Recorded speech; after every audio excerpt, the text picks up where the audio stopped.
Horror कहानियाँ थी।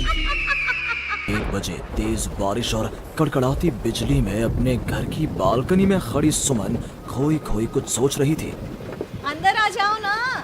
उसके घर के अंदर से आवाज आती है। तब भी सुमन काले के पास वाले घर में लाल रंग की एक कार से उतरती है और बारिश में भागती हुई सामने वाले घर में चली जाती है। हेलो, कौन? मेरा कुछ सामान तुम्हारे पास है, लौटाओगी नहीं? आपको यहाँ का नंबर कैसे पता चला? मम्मी, हो सकता है कि जो फैमिली यहाँ पहले रहती हो ये कॉल उनके लिए हो। नहीं नहीं, ऐसा नहीं है। बाहर कड़कड़ाती बिजली एक अनजान आदमी के फोन ने नेहा को डरा दिया था।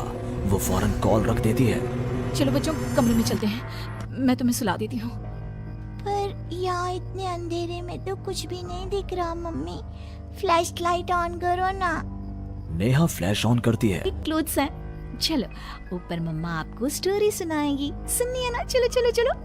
नेहा स्ट्रॉबेरी को गोद में उठाती है और रोहन के साथ सीढ़ियां चढ़ना शुरू करती है। एक एक कदम उसे ऐसा एहसास हो रहा था मानो वो सीढ़ियों पर नहीं दलदल में कदम रख रही हो। ये मेरे पैर सीढ़ियों में धंस क्यों रहे हैं? बहुत देर चलने के बाद सीढ़ियां खत्म होती हैं। ऐसा लग रहा है मानो मैं जन्म से बस चल ही रही हूँ। जैसे तैसे थकी हारी नेहा ऊपर कमरे में पहुंचती है। जैसे ही फ्लैश बेड पर पड़ता है वो देखती है कि नेहा कुछ समझ नहीं पाती और बेसुध होकर जमीन पर गिर पड़ती है। अगली सुबह उसकी आंखें सूरज की किरणें चेहरे पड़ने से खुलती हैं।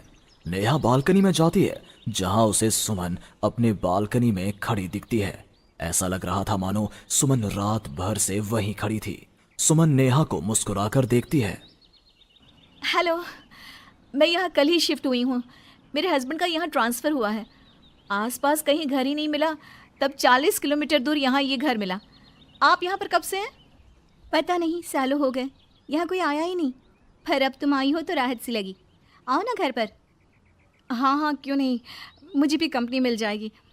वैसे कल रात ना यहाँ कुछ अजीब महसूस किया मैंने। मैं आकर बताती हूँ। नेहा सुमन से मिलने उसके घर जाती है और पिछली रात हुए इंसिडेंट के बारे में उसको बताती है।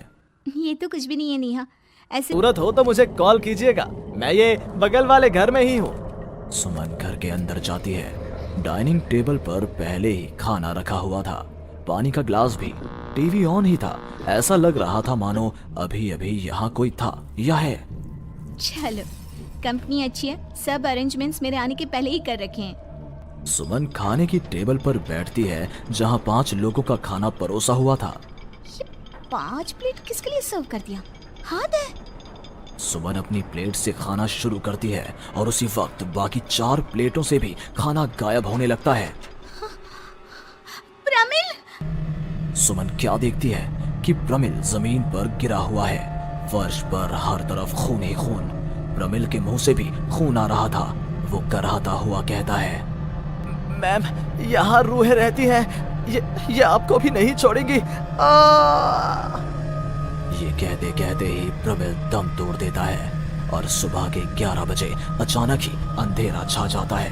चारों तरफ से अजीबो